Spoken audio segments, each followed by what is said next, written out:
Benito Mussolini క్రీస్తు శకం 1883లో జన్మించాడు. ఈయన సామ్యవాద భావాలున్న ఒక కమ్మరి కుమారుడు. తన చిన్న వయసులో ముస్సోలిని అనేక రకాల పనులు చేశాడు. ఒక ప్రాథమిక పాఠశాలలో కొంతకాలం బోధించాడు. కొంతకాలం తాపీ పని, కమ్మరం పని, చివరికి వ్యవసాయం కూడా చేశాడు. ఈయన సామ్యవాద ఆందోళనకారుగా రాజకీయ జీవితం ప్రారంభించాడు. 1912లో టర్కీ పైన ఇటలీ సాగించిన దురాక్రమణ పూర్వకమైన యుద్ధాన్ని వ్యతిరేకించగా ఇతనిని అరెస్టు చేసి జైలులో పెట్టారు. యుద్ధం ఆరంభమైన మీదట మిత్రరాజ్యాల తరఫున ఇటలీ యుద్ధంలో పాల్గొనాలని ఈయన వాదించాడు. మొదటి ప్రపంచ యుద్ధ సమయంలో సైన్యంలో చేరాడు. 1917లో గాయపడ్డాడు. తిరిగి వచ్చి ఇల్ పాపలో డి ఇటాలియా అనే వార్తాపత్రిక ప్రారంభించాడు.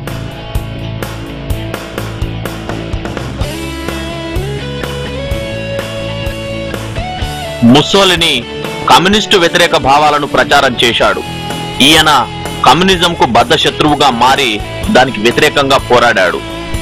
మిలాన్లో ఫాసిస్టు పార్టీని ఏర్పాటు చేశాడు. తన పార్టీ సిద్ధాంతాలను ప్రచారం చేయడానికి ఇటలీలో ఎన్నో ఫాసిస్టు క్లబ్బులను ఏర్పాటు చేశాడు. ఫాసిజం అనే పదాన్ని కడ్డీల కట్ట అనే అర్థం గల ఫాసియో అనే రోమన్ పదం నుంచి ఉత్పన్నం చేయడమైంది.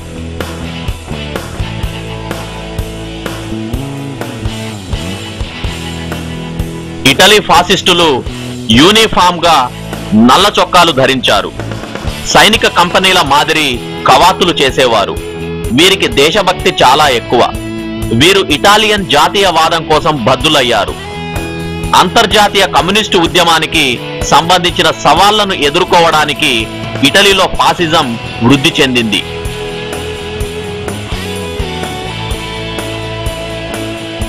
ఫాసిస్టులు దేశం మొత్తం మీద క్లబ్బులు ఏర్పాటు చేశారు. కమ్యూనిస్టులపై దాడి చేశారు.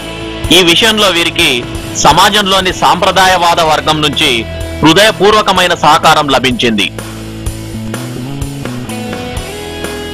ఫాసిజం సిద్ధాంతాలలో ఫాసిజం ప్రజాస్వామ్యాన్ని, సామ్యవాదాన్ని, ఉదారవాదాన్ని వ్యతిరేకించింది.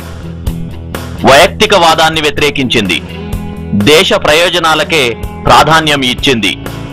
పెట్టుబడిదారులకు సంపద లేకుండా చేసింది. మరోవైపు కార్మికుల సమ్మెను నిషేధించింది. ఫాసిజం ఏకపార్టీ విధానాన్ని విశ్వసించింది. అధికారాలన్నీ నియంతకే ఇచ్చింది.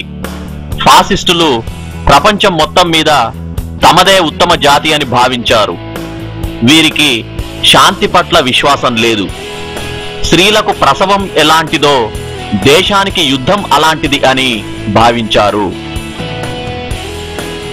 1922 నాటికి ఇటలీలోని స్థానిక ప్రభుత్వాలన్నీ ఫాసిస్టుల ఆధీనంలోకి వచ్చాయి. పారిశ్రామికవేత్తలు, భూస్వాముల వంటి సామ్యవాద వ్యతిరేకులు ఫాసిస్టులకు నిధులు సమకూర్చారు. సైనికాధికారులు ముస్సోలిని అనుచరులకు ఆయుధాలను, మందుగుండు సామాగ్రిని సమకూర్చారు.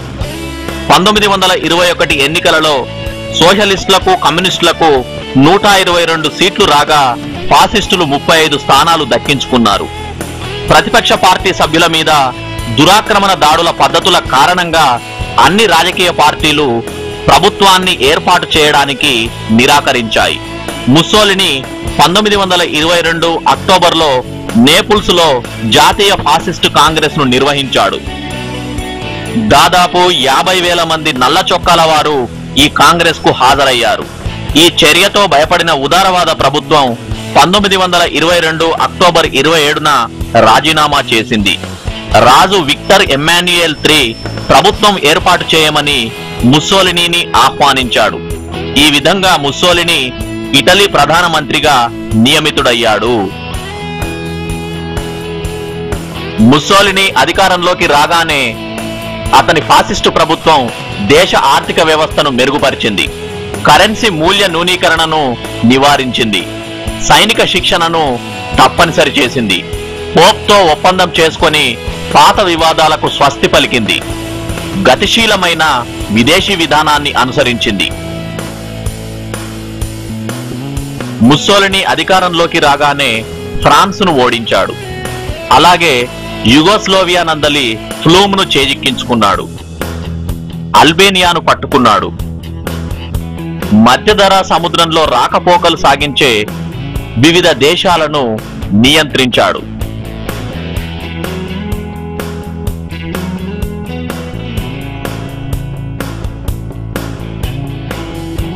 అలాగే ఆఫ్రికా ఖండంలోని లిబియాలో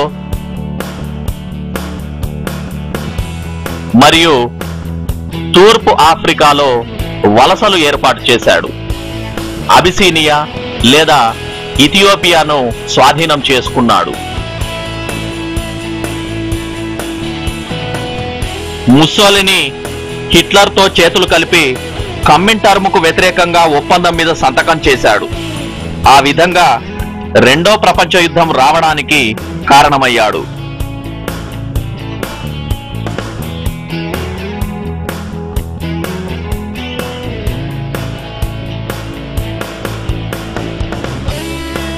ముస్సోలిని ఇటలీకి కొన్ని విజయాలు సాధించి పెట్టాడు. ఇతను దేశ వైభవాన్ని ఎంతగానో పెంచాడు.